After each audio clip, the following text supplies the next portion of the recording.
warm good morning to one and all present here. I, Farzania Yasmin, and my co-host Aditya Singh take this opportunity to welcome you all on behalf of Center for Legal Studies, Retd International Business School on this occasion of National Human Rights Day. Before we proceed, let's seek the blessing of Ma Saraswati.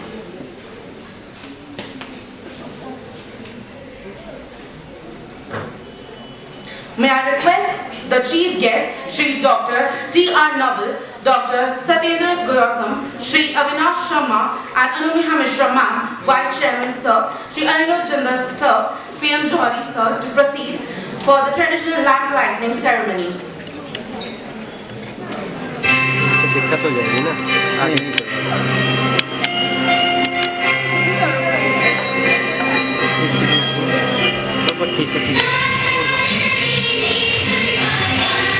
बोल देता हूँ थोड़ा side से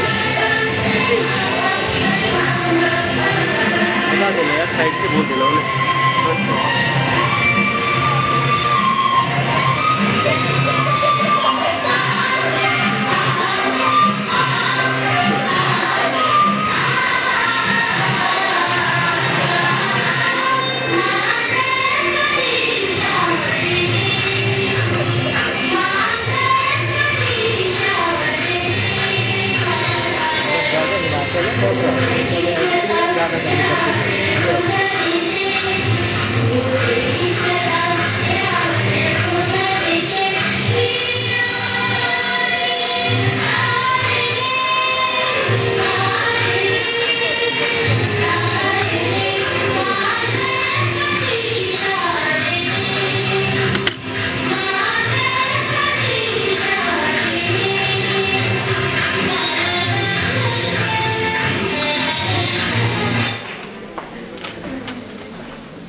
Now, I would like to introduce you all to the Institute GIBS. Retd International Business School was established in the year 2004.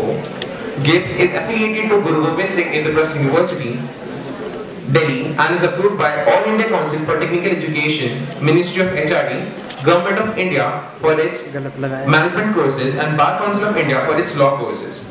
The Institute conducts various programs of MBA, MBA International Business, BBA, BBA LLB, and BA LLB. The Institute is accredited as A Prime Grade by NAC and assessed as A Plus by Joint Assessment Committee of Government of NCT of Delhi and Guru Gobind Singh Indraprasth University. The Institute has been rated Grade A by Academic Audit Cell of Guru Gobind Singh Indraprasth University consecutively for the past 8 years. GIBS has also been Human Rights Day is celebrated in the 10th December every year to commemorate the Universal Declaration of Human Rights. It was adopted and proclaimed by the General Assembly of the United Nations in 1948. It is a global standard yardstick to protect and promote human rights. The inherent spirit of the UDHR is that all the human beings are born free and have right to life, liberty and security of person, equality before law and equal protection of law, and freedom of thought, concise religion, opinion and expression. This spirit of giving importance to the protection of human rights is also embedded in the Constitution of India, from which the Protection of Human Rights Act 1993 also derives its strength. The National Human Rights Commission is an expression of India's concern for the protection of human and promotion of human rights. It came into being in October 1993. Its statute is contained in the Protection of Human Rights Act 1993, as amended by the Protection of Human Rights Amendment Act 2006. The Constitution of NHRC is the conformity with the Paris Principles. The NHRC, like most of the human rights institutions in the world, is a recommendatory body as per the Protection of Human Rights Act passed by the Parliament. Now, with a little bit known about the National Human Rights Day in NHRC, I would like to request that Professor Dr. B.K. Adam sir to kindly address the audience. Please have a big round of applause.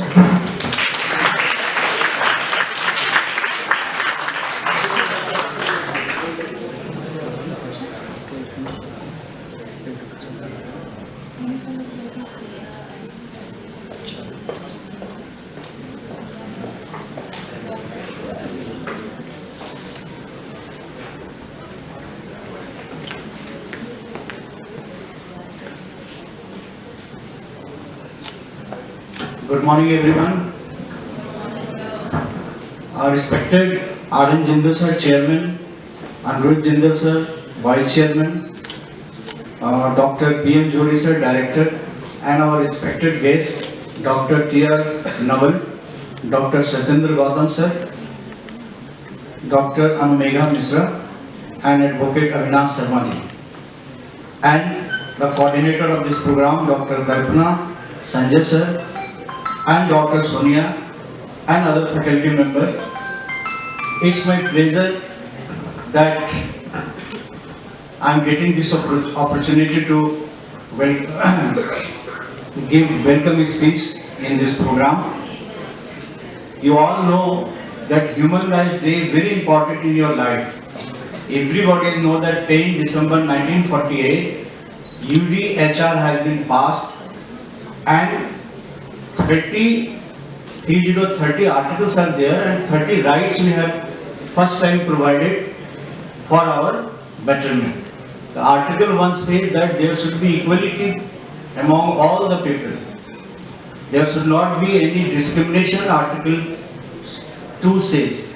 So these types of rights have been given first time to the entire people. And you know, our guest will discuss all the things in details about the origin of the human rights, about the objectives of the human rights, about the effect of the human rights, regarding the enforcement agencies of the human rights, and they will also discuss what emerging issues we are having nowadays relating to human rights. So every right which we are having, most of the rights comes under human rights. And there is the constitutional provision in our constitution also to cover up most of the human rights in our constitution, like Article 14, 15, 16, and most important is the Article 21. So you have already read in this book what is the importance of all this right. So briefly, our judges will discuss, and you will have one opportunity to ask the question. So I wish best of luck to all of you. Please listen to this panel discussion. This is very, very important for you. And at last, I welcome all my guests, my dear friends, those who are sitting here, the featured advocates, and my faculty members, and directors are also. So please listen and try to utilize this time of your session. Thank you very much, all of you.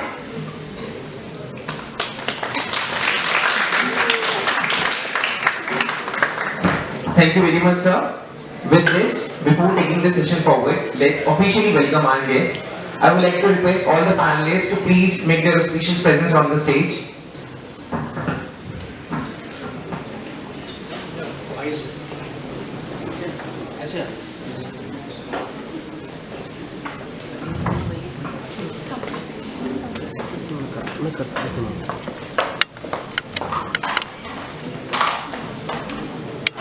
With this, I would like to please request our director, sir, to facilitate Dr. T.R. Naval and Dr. Satinder Gautam with the saplings.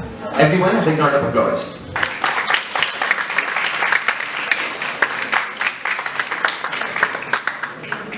Let's fill the house with applause, everyone, please. We all have a breakfast.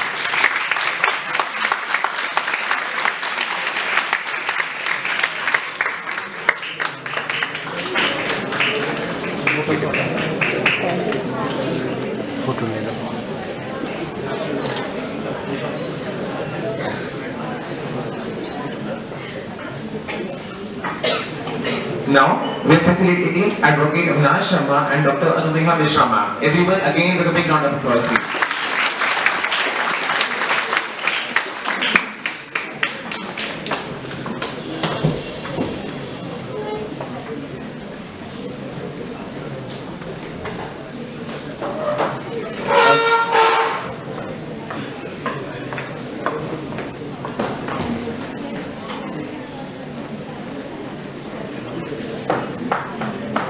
A very big thanks to all the panelists.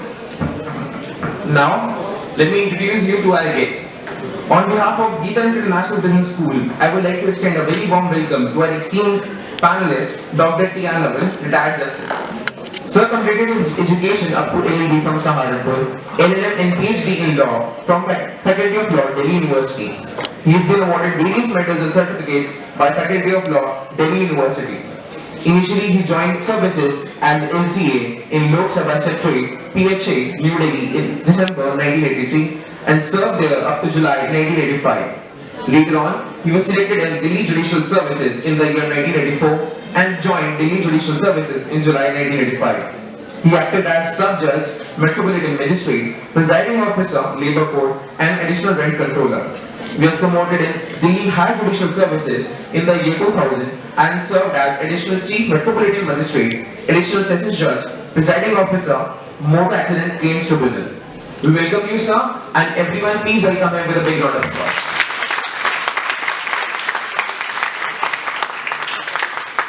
Now, without further ado, let's introduce our audience to another one of our esteemed panelists that we have. Dr. Satinder Gautam, Special Judge. Sir did law from Delhi University, LLM and PhD from KU, PhD on PIL. He is serving at Dwarka Court and has jurisdiction of Railways, Labour Court, NDPS Court, Special Judge, TADA, SC/ST Act case, more than 30 years experience at bench and more than 7 years from bar. He has worked for child rights organizations, human trafficking, adopted economic poor families. We welcome you, sir.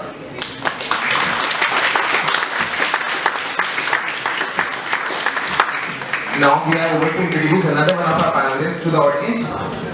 We have Advocate Avinash Sharma, enrolled as an advocate with the Bar Council of Delhi since May 2006 and specializing in competition, litigation and arbitration. Sir is presently acting advocate on record at Supreme Court of India since March 2014. He obtained his law degree from Indraprastha University, Delhi and subsequently remained involved in various academic and professional studies in divergent field of law at the Indian Society of International Law, Indian Law Institute, National Law School of India University, the Hague Academy of International Law, European University Institute, Shan Academy of International Law, International Foundation for Law of Sea, Bologna University, Harvard Law School USA, and Max Planck Institute for Comparative Public Law and International Law, Germany. His previous assignments include researcher at Indian Law Institute, law researcher to Justice S.N. Dhingra at the High Court of Delhi, law clerk cum researcher, assistant to Justice Mukundam Sharma at the Supreme Court of India, associate to Mr. Vinod Bhal, former acting chairman at Competition Commission of India, expert law for Competition Commission of India, course coordinator, competitive law and policy at National Law University, Delhi, central government's advocate on record at the Supreme Court of India, Supreme Court of India's panel of amicus curiae, Municipal Corporation of Delhi North's AOR at the Supreme Court of India, in Delhi High Court Legal Service Committee's panel mediator. Everyone welcome him with a big round of applause. Now we have one more panelist to introduce you all to, and we'll begin with her. Dr. Anumeha Mishra, ma'am. Ma'am is an assistant professor at Campus Law Center, Faculty of Law, University of Delhi. She has been teaching law since July 2017. Her area of interest is public law and legal theory. She has worked as a consultant at the Law Commission of India and has contributed to several reports, including the report of hate speech, report of gambling and betting in India, and consultant paper on sedition. She has also assisted the Ministry of Law and Justice, Government of India in legal projects. We welcome you, ma'am.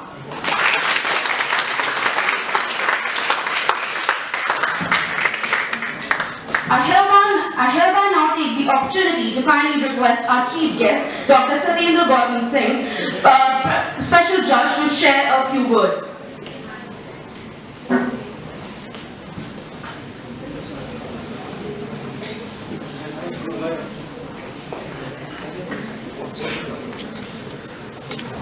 It is my great pleasure to be here on the occasion of the celebration of the Human Rights Day. We all congratulate to all the students and the guests.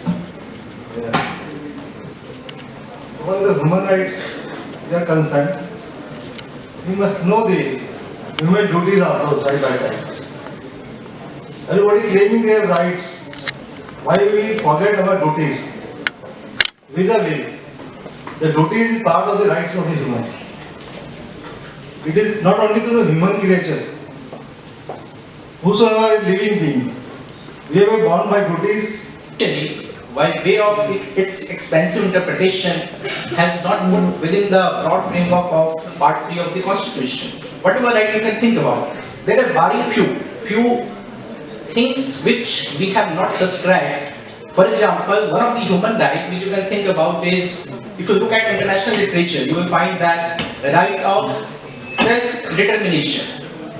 India has having its veto, it's having its own reservation because of XYZ issues. So, most of, according to me, 99% of those instruments which we have internationally, we can have within the framework of our constitution, that is one. And for that, for the enforcement of those fundamental rights, you have a 32 before Supreme Court, you have a 226 before the High Courts. So then the question is, if we have already all these things within constitution, what was the necessity of having 1993 Act, in which you have a National Human Rights Body, you have a State Human Rights Commission, you have the entire machinery. So these machinery has been there since long. It has remained quite active. And there is a lot of criticism we are going to talk about, that they pick and choose, they are not handling all those cases which are coming for the Human Rights Body. And they are kind of intervening, shall I say, only in few cases, not in all cases. But just try to look from the perspective, from a NHRC or say State Human Rights Commission, if you are receiving 2,000 complaints every day, whether it's a humanly possible, whether it's a manageable to intervene in all those cases. So that's why we have a criticism. Sometimes these institutions remain quite active, sometimes it remains a kind of a lot of aloofness. So all these points we are going to talk about today. So with these opening words, I conclude my opening remarks. Thank you very much, sir. Sir rightly said that there is no introduction needed for human rights, but we can certainly say that the interpretation that we got of the Constitution would certainly benefit our knowledge. If you please agree, let's have a big round of applause.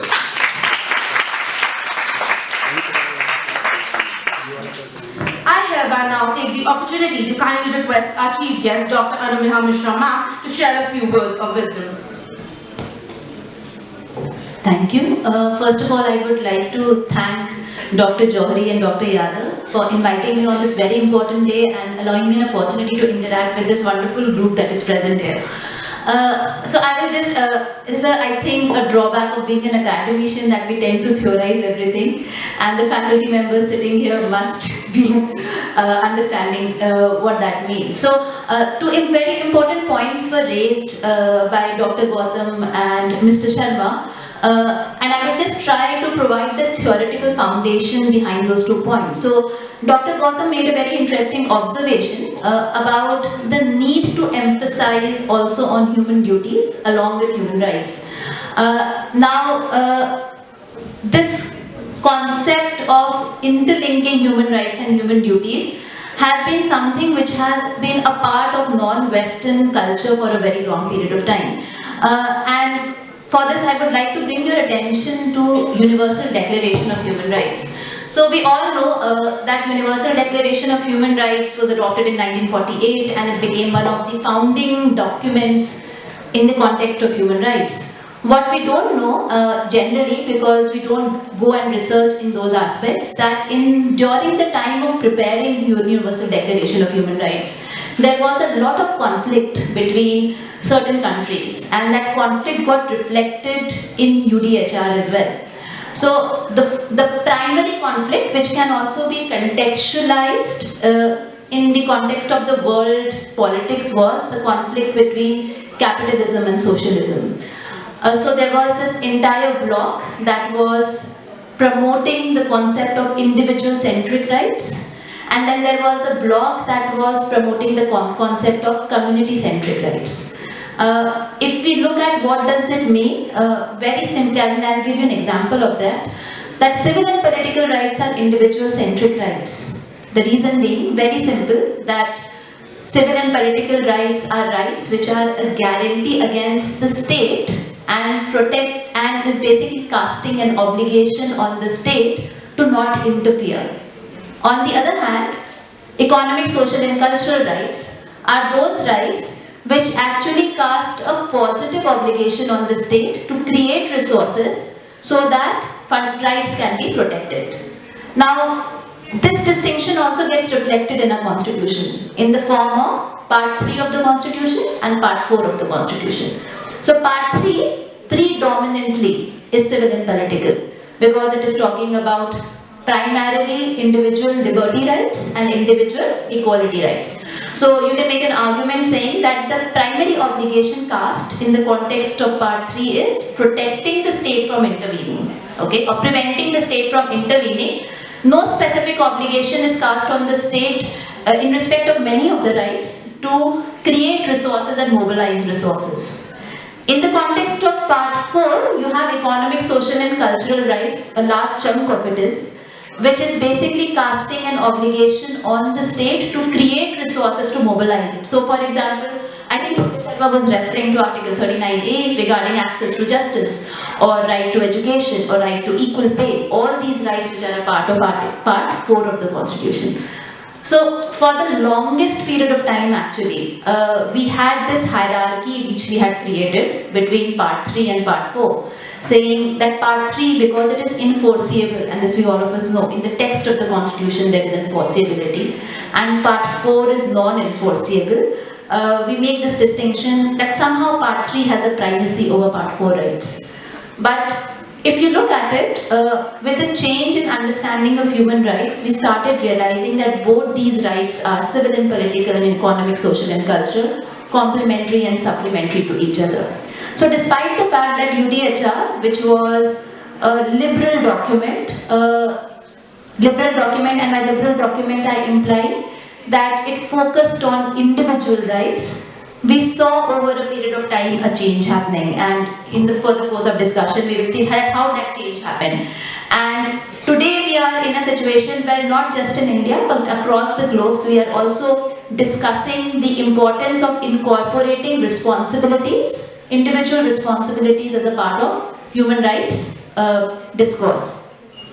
The second important, I think, so this is just trying to provide a background for what are important aspects as to how we can connect civil political rights, economic social rights and human rights and duties and responsibilities, both in international law framework as well as constitutional law framework in India.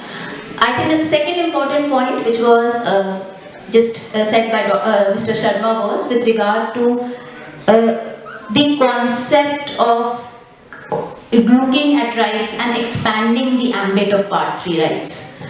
Now, I will just give you 2 points of thoughts as to how theoretically, because obviously we know that in practice we need to expand rights. There is a lot of difference between theory and practice of rights. So on theory we have theorized so many things, but in practice there is hardly anything available.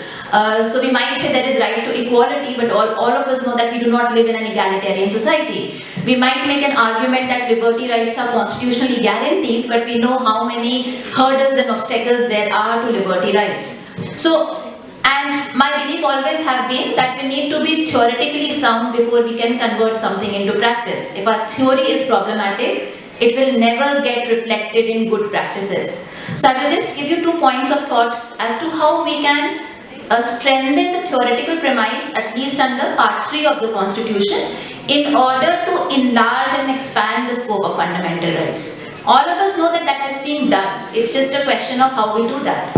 So one is making rights, certain fundamental rights applicable against non-state actors. Okay. So when we say non-state actors, under part 3 of the Constitution, rights primarily are a guarantee against state. So if you want to claim a fundamental right, you will first have to prove that the entity who is violating the right is a state. So you will not be, for example, able to claim a fundamental right against a private entity.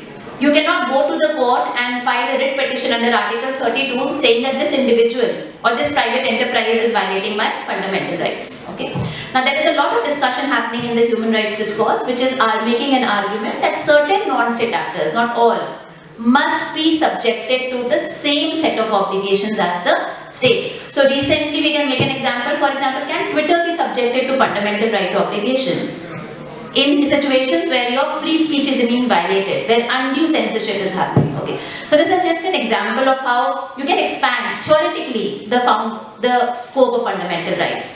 The second is positive obligation. So I made an argument that part 3 is primarily negative because it is only preventing the state from interfering in your fundamental rights, not asking the state to create something more. It's not a case that positive obligations are not there. For example, Article 14, affirmative action is a positive obligation of the state, where the state does not need to provide situations of equality but also create institutional structures in order for egalitarianism to be there. But most of the rights do not have that positive content. So the second argument, theoretical foundation as to how you can expand the ambit of fundamental right is by reading more and more positive obligations also under part 3 of the Constitution. So I know it went a little longer, but these are the two important points I think that one can think about and contemplate. Obviously, we will not be able to address all the questions, but as law students, I think this is something when you're looking at human rights, you can think and contemplate on these points to understand how we can further strengthen human rights. Thank you, everyone.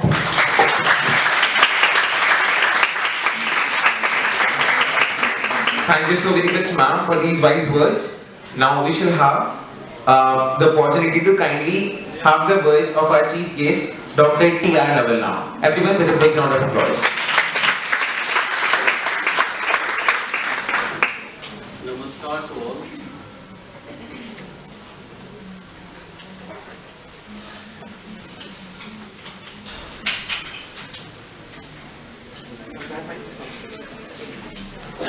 Namaskar to all. I am thankful to Dr. Johari and Dr. Yadav for inviting me to have interactions with all of you, and you people are future judges, future of equality.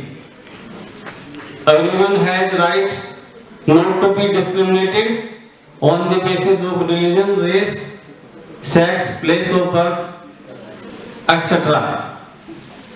And I, as a judge, observed that we, including family members, discriminate on the basis of gender.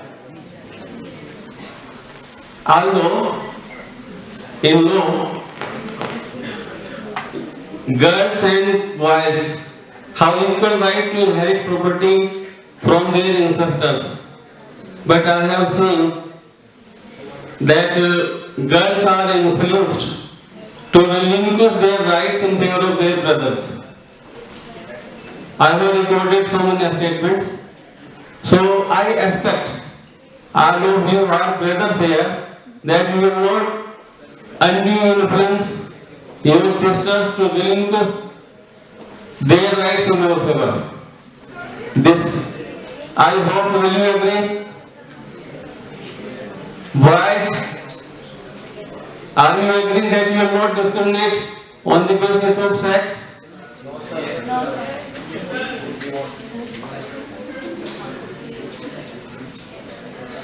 I have also observed that many of us usurp the rights of others. And usurping rights of others is the main cause of litigation. For example, when we hire somebody to perform some acts, we do not pay he or she according to the minimum wages which are prevalent.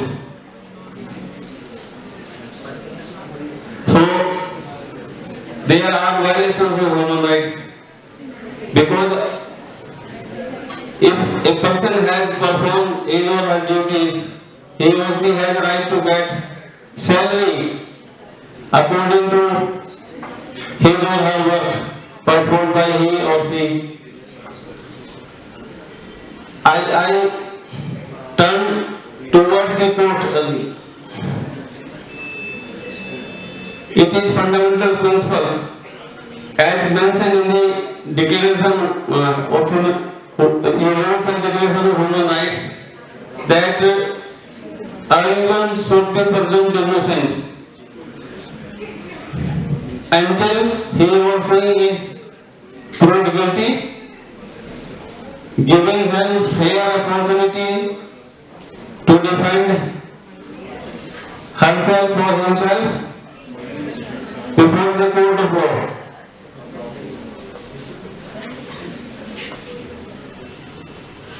You will read that criminal jurisprudence is based on this principle. In upper courts, accused is presumed innocent until he or she is proved guilty. I also observed that there are discrimination on the basis of place. You might have heard in South Delhi, one northeastern boy was beaten on the basis that he belonged to northeastern area. You will see, you know that in 1984, riots,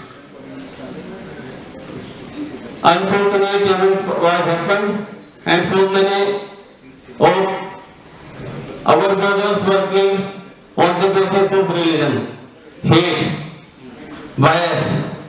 So all of us must take pledge on this day that we will be protected, we will not be biased on the basis of religion, race, place, sex of birth, etc. We will honor the rights of others, and if we saw that there are violations, we help the victim to get his or her right, human rights protected by the legal machinery. So, there are so many things to be told here, but I am saying these words only in opening remarks. We will discuss in detail in this session. Thank you very much.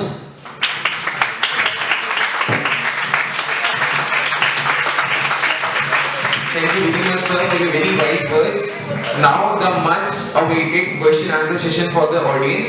You are free to shoot any and all questions that you have at our panelists, and let me assure you, they have more than sufficient knowledge to explain and answer any of your doubts that you have. So please, audience, any questions that you have, please you can ask.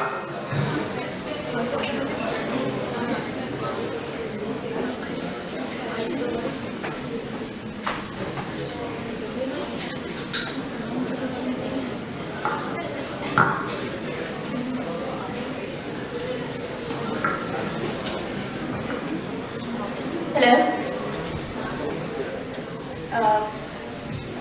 Very good afternoon. There's one question that, as we can see, that in non-democratic countries as well as democratic countries, the human right is the main issue. So what about India? As we can see, the poverty alleviation. So how would you say the connection is between poverty alleviation as well as the human rights? Just give your name and card, then ask. I'm Avinash Sharma from BBA.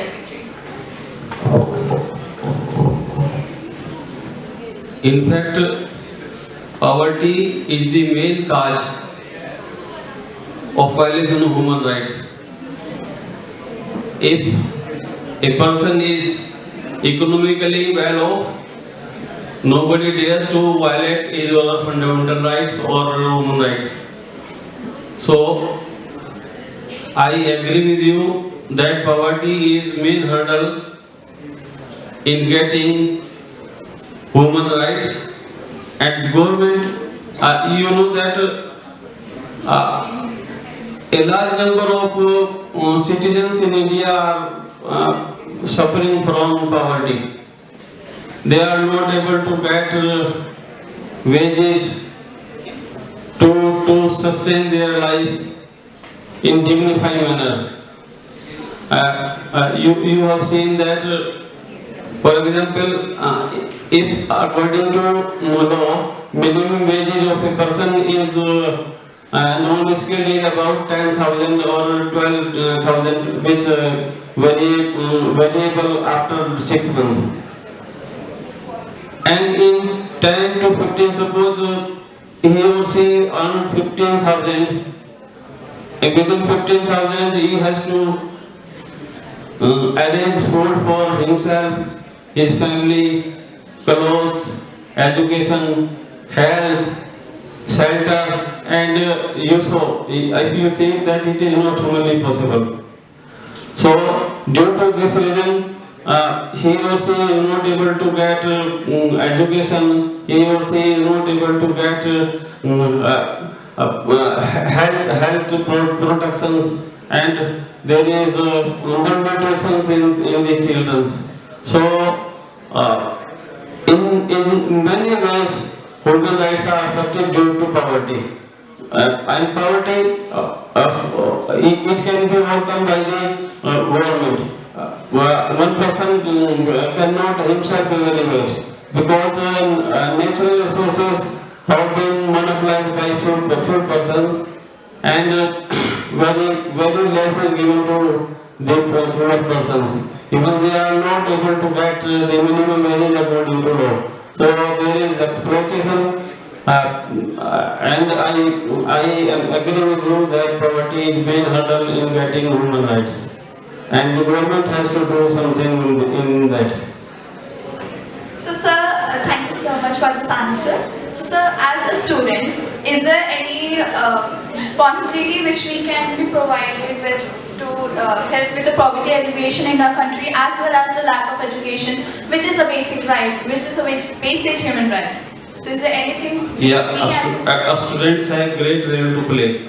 In fact, students can impart educations to the children of a person who is poor. For example, when I was living in my village, I used to teach students which are resident of my village free of cost. So, in one aspect can be covered. If education is imparted by the students, you help their children to get education, then their children may be able to get employment, and if they get employment, their poverty can be alleviated. So this is the way a student can help in poverty alleviation. Thank you so much, sir.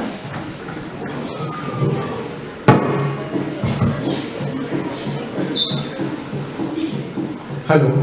Students are requested to ask only one question at a time because we have very short span of time.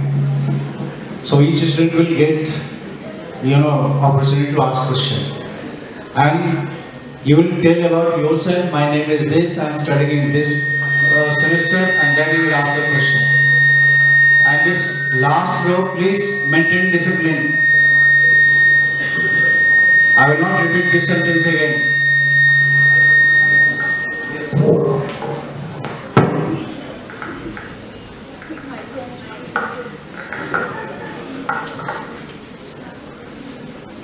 A very good afternoon to all. Thank you so much, first of all, for all your words of wisdom.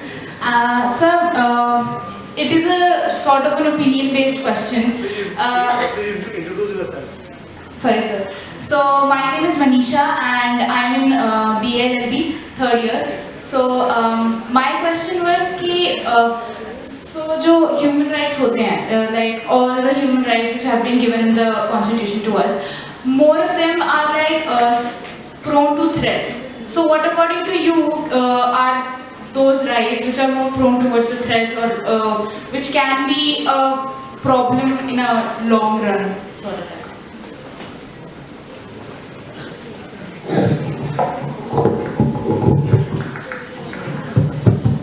You see, all rights are under threat. So violation or say threat would be everybody. Supposing you are posting something on Facebook, on Twitter, and you are told by 20 different people. So you will say my right of freedom of speech and expression is getting violated, right? You have your phone, you are giving it to a repair shop. Repair shop person is taking all the data from your phone and then misusing it. So again, that's the threat. So whatever we are doing in one way or another way, that right is getting threatened. We were talking about that poverty. You see, when Universal Declaration of Human Rights were adopted in 1948 and all those bundle of rights which we have in the last 70-80 years, The question is, the poverty worldwide has reduced or it has enhanced? Worldwide, the number of people who are below the poverty line, the number of people is getting increased, and across the continent. So 50 years back, we have a theory that the capitalist is bad, socialist or the communist model is good. But then you are finding there are more, say, hunger, there is more poverty in this socialist and the communist region. And those capitalist society, they are more in the equality and everybody is having a per capita income. They are not fighting about that I should get a job. What they are fighting is, in Europe for example, every 5 years in general election in France, they will say we should have a work hours in a week be reduced from 40 to 38. We are not going to work more than 38 hours. So that is their election campaign. In this country, and if they say that, right, so you can say that my human rights is getting violated. So all the society, all the system, all the culture may have a distinct connotation about this fact. I can just give an example. Within India, the living standard of a prisoner, which we have in Tihar jail, the question is whether the same facility is there in all central jails throughout the country. The answer is no. Whether the same is the situation state by state, the answer is no. So you will find prisoners who are saying that we are not getting a, say, drinking water, we are not getting XYZ food. But if you are a prisoner of war in Hague, International Criminal Court, your bed sheet is supposed to be changed every alternate day. The prisoners is having that much right. They are going to have an access of 2 newspapers of their choice in their prison cell. The question is, same kind of rights you can claim in this country. So it's varying. Whatever standard we have, situation is bad to worse in many of the countries. Situation would be much better in many countries. So this right is very contextual, right? So every day and all these rights are being under threat by one form or another form. Somewhere you will find there is a lot of surveillance. So you have a right is getting infringed or you are under scanner by XYZ authority. So you say my right to privacy is getting violated. Somebody, as I give you, there could be many examples. So all rights are supposed to be having there in the statute book, but threat is there everywhere. So you may have a protection in, say, XYZ remedy which you may have in the constitution or say different set of statute. For example, Aadhaar Act try to protect that your privacy should not be, the data which you have with UIDAI should not be shared with XYZ authority. So inbuilt protection is there. It's the same as that the moment you have a right, there is a certain obligation, there is a certain responsibility, there is a certain mechanism to protect that right. The difficulty is whether we have a robust system to protect it. That is something we need to strengthen. And that varies across country to country, region to region, state to state, municipality to municipality. It's everywhere, it's a different. Thank you so much, sir. One thing I wanted to add here, we are connecting the fundamental right, legal right, and the other rights. All are separate. The human rights cannot be connected with the legal rights. Mr. Sharma is talking about something with the legal rights. What is the fundamental rights? Fundamental is related with the fundamental duties also side by side. Right? When we are asking for the rights, simultaneously we must know what is our duties towards the living creature. Again, I am emphasizing on the duties also. We are claiming our rights. This is our right, this is our right, we give these rights. Minimum wages is our rights. Your duties also do the work, sincerity, without dignity, whatsoever work you have given. The person in the Europe country having working hours for 4 hours. But in our country, the working hours is 8 hours. We are doing the work at par to them. We cannot connect with these human rights. This is our legal duty also. Please follow this.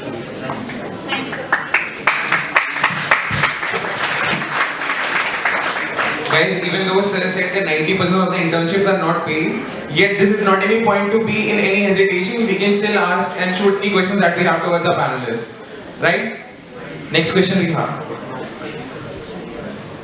A very warm greetings to the respected dignitaries on the dais. Myself, Avinash Sharma, and I am a student from BLLB 3rd year. So my basically question is that we see the Universal Declaration rights which have been created by the UN Charter, and we see at the international level and at the geopolitical level, in the China, the Xinjiang region, Uyghur Muslims are violated, they are just discriminated. The recent case in Iran of Mahsa Amini, who was tortured by the Morat police, again her human rights were violated. Recently I was reading the Hindu, in which I read that in which North Korea, 2 Indians were tortured very badly there and their human rights were violated. In this instance, when there is a universal law, what's the use of that universal law when it is not being on the ground level, it's not being fulfilling the purpose for which it is being meant? Same case in India, why NHRC has been formed when it is not able to protect the people who are religiously being tortured? And is it with the parlance of religiousness that if it is your religious which will check out that how you be treated? Number of cases, hate speech, let me talk about that. Can hate speech draw the boundary for human rights, that when it is just getting outraged and when it's within the boundary? And is that hate speech not in parallel with the religion of the people? The current context in the country, we are seeing that, I'm saying that NHRC has failed in this. So all these 2 organizations, what's the purpose then? Why aren't they able to fulfill it? I accept that this should be at every international level, every international community, every government, even the people and citizens of the country. But again, the purpose is not being fulfilled. So theoretically saying and sitting and discussing can make sense, but why not that thing are not practically being able to be on ground level? That's my question. Thank you, sir. First of all, we must say that was quite an aggressive question, people. We must be attentive to what the answer our panelists have to that, right? Okay, I'll just answer your question in one word. I think, and I'm just trying to simplify your question. Your question basically is looking at the dilemma between we theorize human rights in a very expansive manner, but we do not see that the same level of enforcement is there, both in the context of international law and municipal law. So I will give you an abstract answer to it, but I think that is the only way it can be answered, because this dilemma is faced by everyone, okay?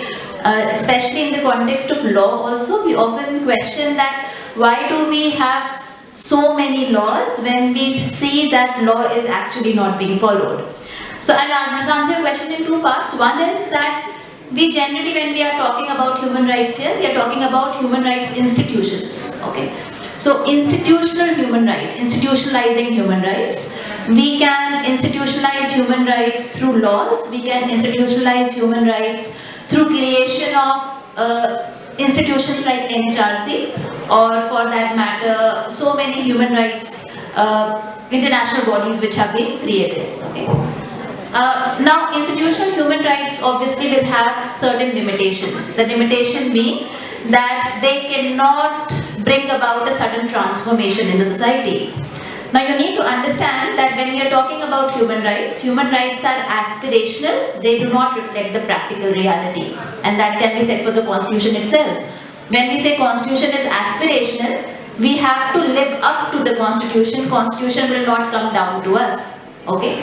So this brings me to the second aspect, which talks about cultural rights, okay? Not in the sense of creating cultural rights, but bringing about a cultural shift, which I think all my esteemed panelists were also talking about. That we need to bring about a cultural shift in our understanding. So when Justice Naval was saying, why not teach individuals, okay? Why not provide, at personal level, provide basic education? So this cultural shift can only happen when me and you, all of us, instead of merely preaching and talking about human rights on one day in that entire 365 days, we start practicing human rights in everyday life, okay? And this will not come through legal mechanism. We often look at law as a remedy to all the problems that society has. Law is just one of the tools that can bring about change in the society. Apart from law, unless and until law is not coupled and complemented and supported with extra legal reforms, okay, not supported by social movements, not supported by creating very strong, robust civil society, law will not be able to serve its purpose. So my answer to you briefly is that we can talk about strengthening human rights at an institutional level, but we also need to talk about strengthening human rights at individual and at the level of the civil society. It is applicable across the spectrum. So if we are talking about human rights in the context of hate speech, see, the boundary line keeps on shifting depending upon the time and circumstances that we are living in. Okay, and it is only when we create that ethos of understanding what is a hate speech, if we are exercising a right with reasonable restrictions. Okay. Now I think that hate speech when some religious murder is going to happen, then only courts will come and function. It's a harsh reality which I have just noticed in recent years. Okay. I have two observations. One is, we have IPC and we have a 302 in the Panel Statutes in 1860. Whether the murder has stopped, whether any XYZ crime has stopped in the society, from time immemorial, we always have a set of laws, set of regulation, a set of remedial measures. It doesn't mean that the crime is not going to happen. You have the Motor Vehicle Act, but which say that if you jump the red light, you will be challenged. Question is whether red light jumping has stopped. The answer is no. No legal system from Ramayana, Mahabharata, any XYZ literature, any type of system, Ashoka, all type of governance which we have, no system has been perfect. Robustness is if something had happened. So if hate speech had happened, for example, and if according to you it's impinging your right to speech and expression, let's assume. So robustness is the remedial measure. So supposing if somebody has been wrongly framed for hate speech, and if there is some sedition charge of XYZ things, so we as a student of law are aware of there is a judgment by the Supreme Court Kedarnath Pandey case that what exactly mean by this sedition. There are parameters. Let's assume state A and state B or the state C is falsely implicating A or B or C in XYZ offences. So the real test is if some wrong has been committed, how system is responding, whether the system is in a position to come into action and try to do the needful. So supposing some false case has been registered against you, it will happen. Law is supposed, it will be misused by all the time because the law is going to be administered by the human being. In how many cases we as an enforcement mechanism or we as a court had in a position to say no, this was a hate speech, this was not a hate speech. I'm just going out of context. Let's assume 5-6 years back you have this JNU episode. Till date, whether we are in a position to authoritatively say that whether this hate speech was actually made or not made. If it is made, then somebody should be punished. If it has been not been made, then that person go scot-free. So it's not about that there is a violation or no violation. Violation is going to happen of any law. I am not aware of any law which has not been followed in this world. So the question is, what is the response system? So any XYZ things happen, so we need to focus on that. Sir was talking about educating. For example, there are two people in your neighbor who is saying, sir, I have heard in Manrega I am entitled to 100-day work, but I am not getting that work. So you as a law student, what you can help it, you can tell him that the portal where you can register. If you are not getting that work, this is the remedy which you can do. So that person will be more interested in knowing all those procedures.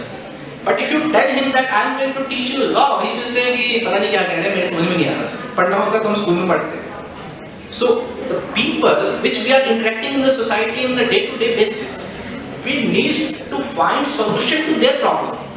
They are not concerned about abstract terms, abstract law, universal declaration, this declaration, that declaration. They are not. So as sir was saying that we need to educate in that sense. So whatever role we as an individual or we as a society or we as an organization can do, that we are supposed to do. Thank you.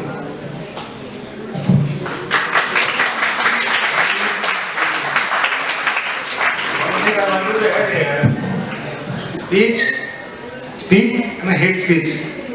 When you feel the speech is a hate, you can understand that it is a violation. It is a violation of the norms of the government. It is against the national integrity.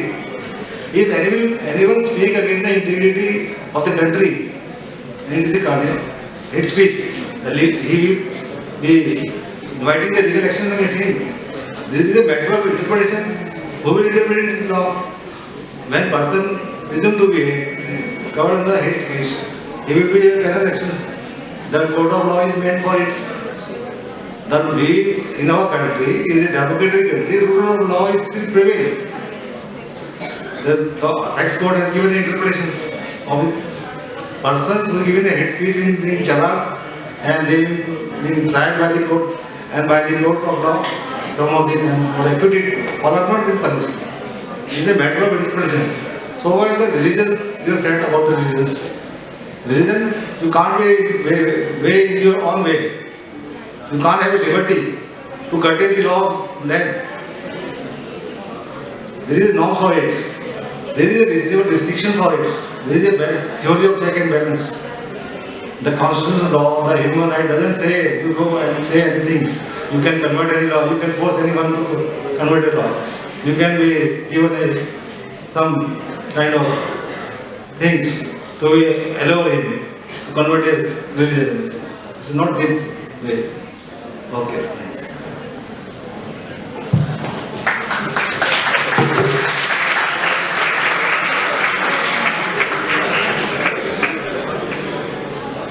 Good afternoon, sir. My name is Swagat. I am from BK95.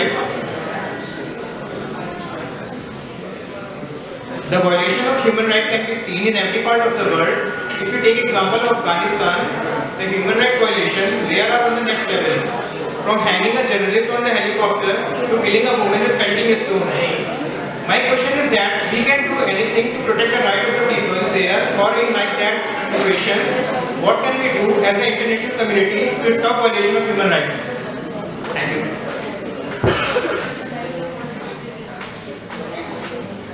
So basically the question was, we see the violation of human rights in Afghanistan every day, and they were rampant when especially the American forces left the particular country. And right from the point of hanging a journalist or a reporter from a helicopter by the Taliban extremists, and to even killing women who are just demanding their basic rights. So the question that we're having is, as an international community, we have many platforms. What is the one thing that we can do for Afghanistan, we can do for them, other than the fact what America has done, keeping in mind its economic interest involved in there?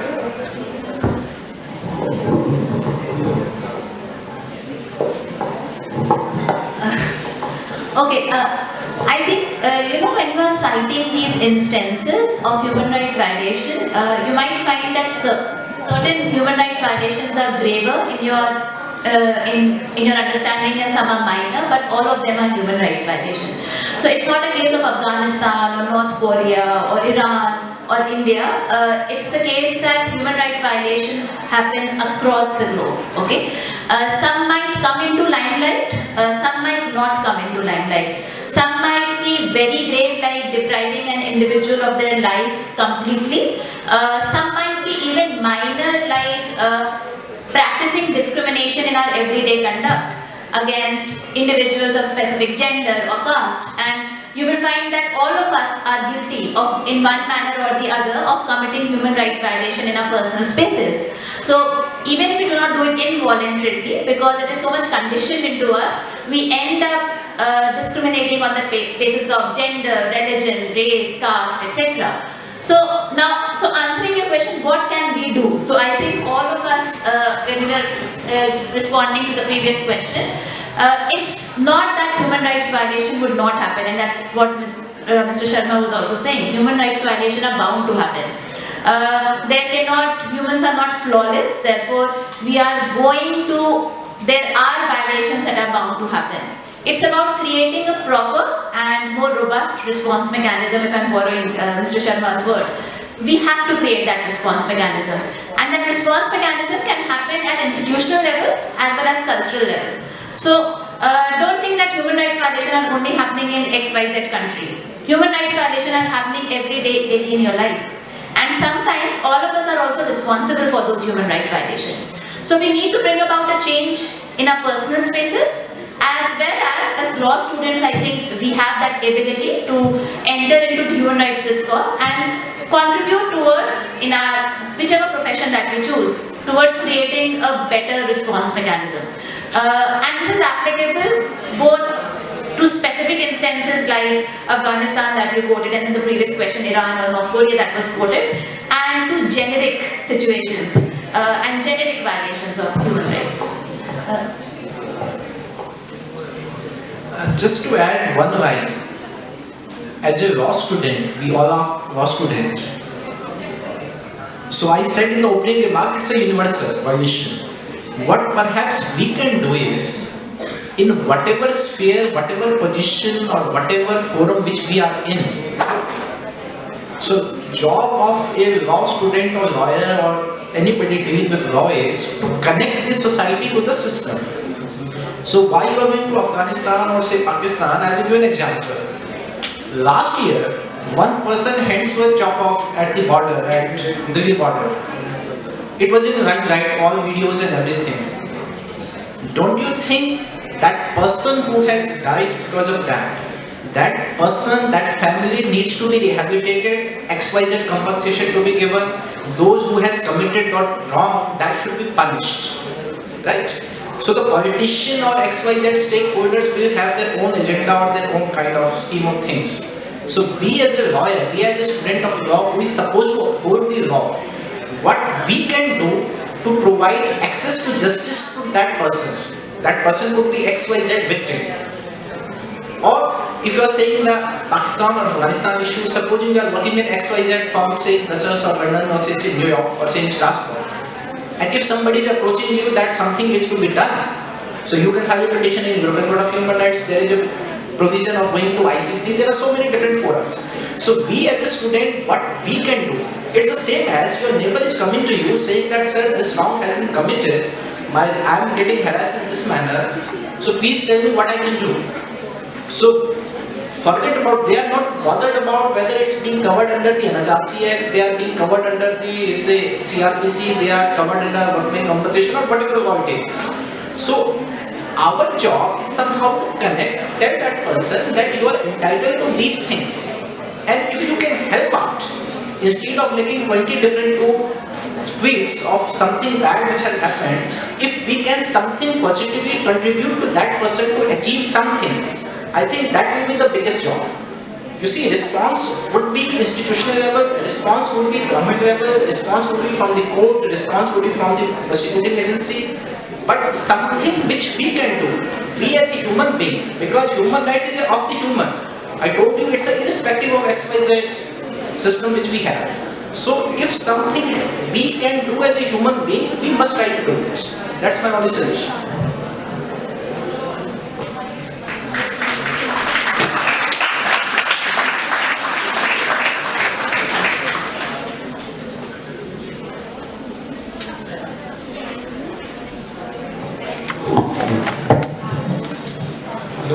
The student asked the questions whether death penalty should be by dignified way. To say, I think there is a theory of deterrent theory. If one person being punished in a public way, that is a deterrent effect.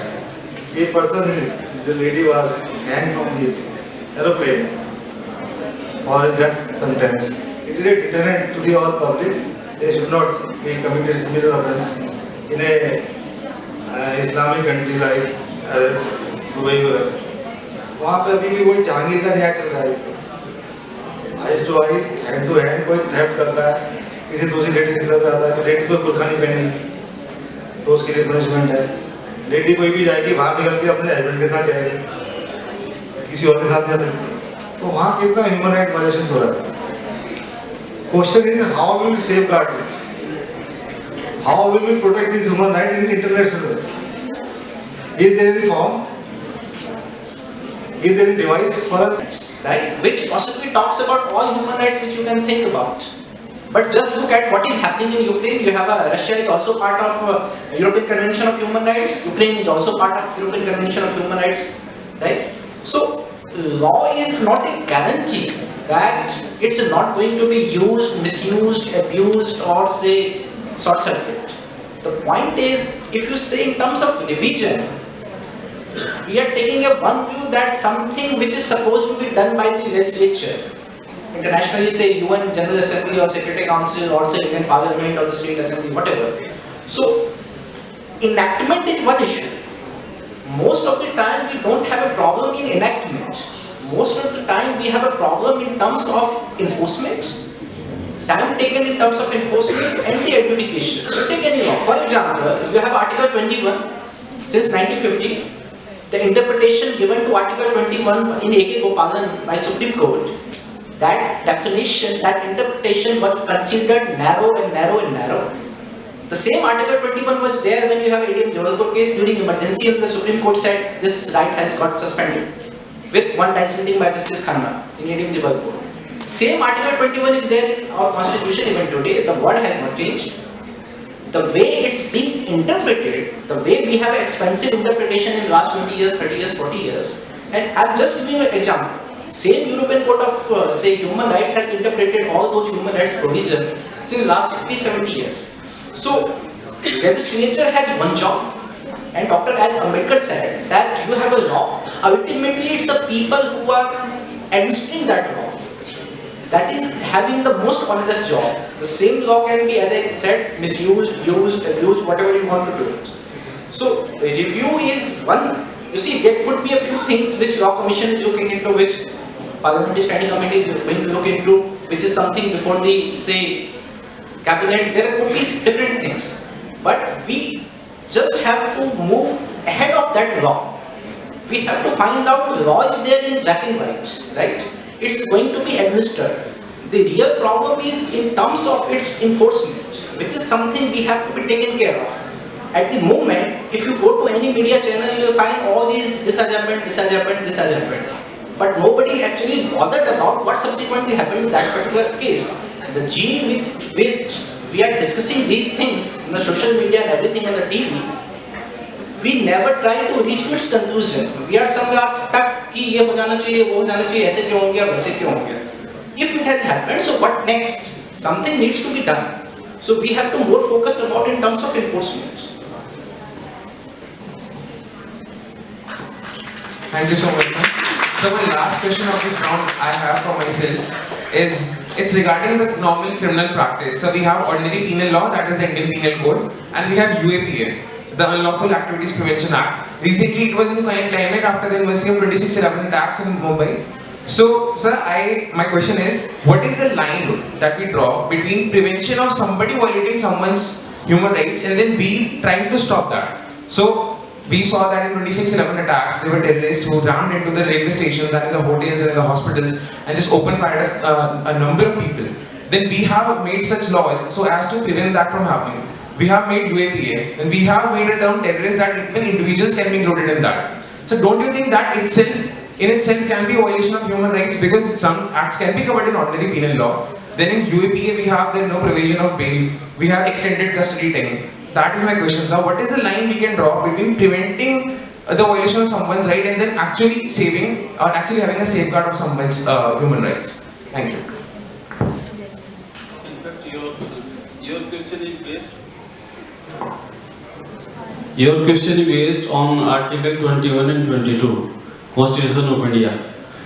You know that life and liberty cannot be infringed without due process of law. And Article 22 says that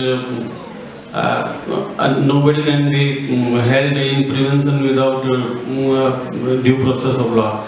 And the act you are referring are relating to Article 22. In fact, your question is that fundamental or human rights are violated of those persons who are detained unnecessarily for a longer period. Because in ordinary way, every person has a right to be produced before magistrate within 24 hours for extension of his or her custody. and in those law, that period has been extended. But that act has been enacted by the parliament in accordance with the procedure established by the legislature. And the parliament has enacted it, and the Honorable Supreme Court of India has considered their validity, whether those acts are valid or ultra-virus to the Constitution of India, and if the Supreme Court, Honorable Supreme Court has held that they are valid law, then we can say that fundamental rights of those persons who are detained for longer time, for example, for 6 months without trial, they are held there in accordance with the law, with the due process of law. They are held, they are kept in captivity because nation has to be saved from those persons, or they are such persons who violate the fundamental rights of others. So, in that situations, their rights can be curtailed, and their rights have been curtailed with the due process of law. So, this is the answer. Thank you very much. One thing I wanted to add here. In 2008-2011, I was a special judge of UP Officer Secret Act. I was holding the court of terrorists. One of the terrorists who was coming from Pakistan, he was being tried before me. On each and every date of hearing, he moved the applications. I was not giving a food of the same quantity. Though the foods in the jail inmate were given a quantity to everyone to equal. But his diet is higher or whatsoever reason may be. We move application. Second time move the application, I am not getting a non-veg. Though it is my basic requirement, being a Muslim person, I require non-veg. But non-veg was not given to the jail inmates. So is it a violation of human rights? It's not a violation. We have fixed some norms, jail manual is there, rule regulations are there. Charles Sobran, he was being tried before the district court is there. He moved the application, I have given a non-veg. These are the minerals and the vitamins in the non-veg. If you will not eat this one, then our rights will be violated. And that we have to adjudicate these issues also sometimes.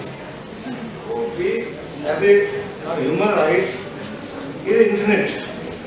We can in touch with the legal rights, we can touch with the constitutional rights, with the fundamental rights. So, vis-a-vis.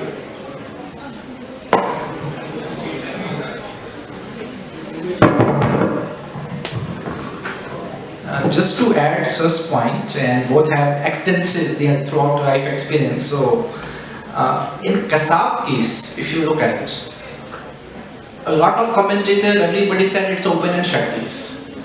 But the trial was conducted, High Court, at occasion when the matter was before Supreme Court. I still remember before Justice Aftab Alam bench, the matter was heard almost 32 days. And there was a lot of criticism. You read that judgment of the Supreme Court, and if you read the last two para, the bench has given thanks to all the lawyers who appeared in that case, and bench opined this is how a case should be handled. A lot of people said it's open and shut case, I don't know what's going on for so many years. But all international organizations, human rights organizations worldwide applauded India with the treatment, with the due process which has been given to that terrorist, which perhaps most of the ordinary criminal doesn't get in the appellate courts. So it was applauded. That's the one. Second question, you talked about TADA, quota and all these things. This is something we should ponder over as a law student. We have IPC, the original IPC, there has not been much changes, comma, full stop, nothing. But why it is happening in the last 40 years, you have a one government bringing TADA in early mid-88. Then 10 years, 12 years, you are saying no, this is very draconian. Because the confession which you are giving under section 32 to 1 police, that can be used against you and also against co-accused. So that was the criticism one of the criticism under TADA. So you say no, this is bad, it's a subject to so many misuse, you repeat it. You have a new government, you have a new political party, you bring in quota, right? During NDA, you said that we need special law to address these challenging times, which was never visualized at the time of framing of the IPSC. So you bring program. Within few years, you find there is a lot of criticism, and the political parties are making in manifesto that we are going to repeal quota. So the quota was repealed. Then there was a lot of criticism. These special laws are not required in this country. So you are addressing your political constituency. No. These are the draconian law. You are repealing it.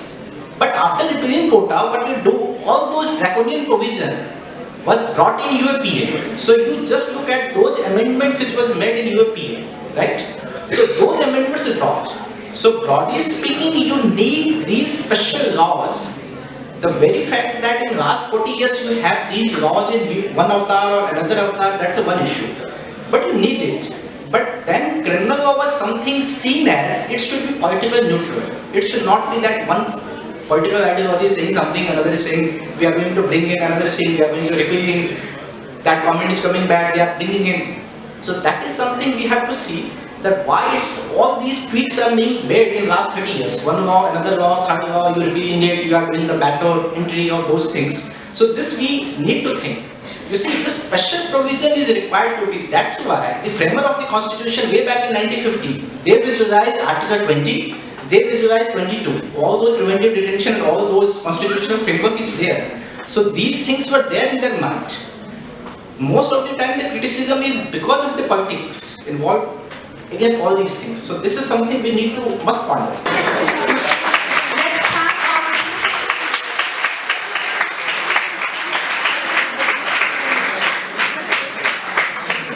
96 students have registered as PLBs in DLSA.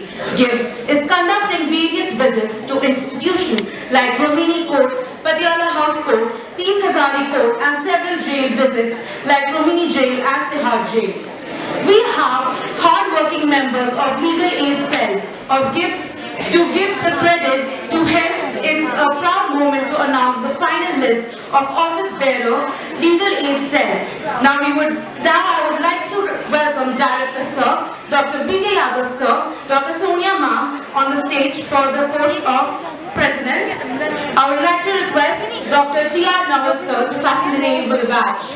Aditya Raj Singh, BA LLB, as the President of Legal Aid Cell.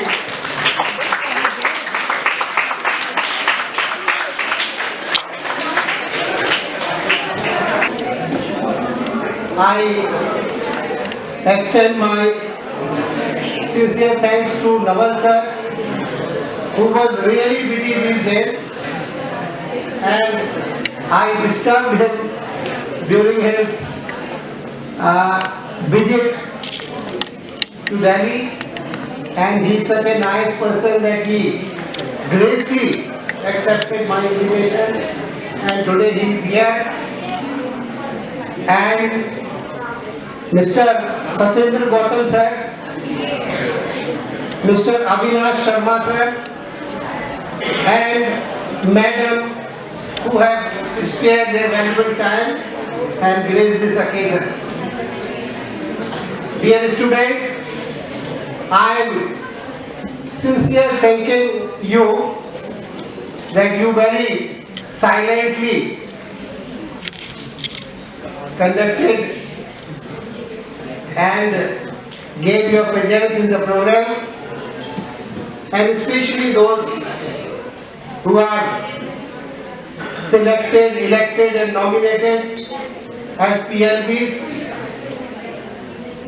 and you have instincts of good law professional. Hope you will be the future judges of some courts. We welcome you and thank you at this occasion. I thank all the faculty who put their sincere efforts, untiring efforts, and helped me in getting this program successful. And as sir was requesting that let us not do any sort of violence for the human rights and the sincere citizen of India. Thank you.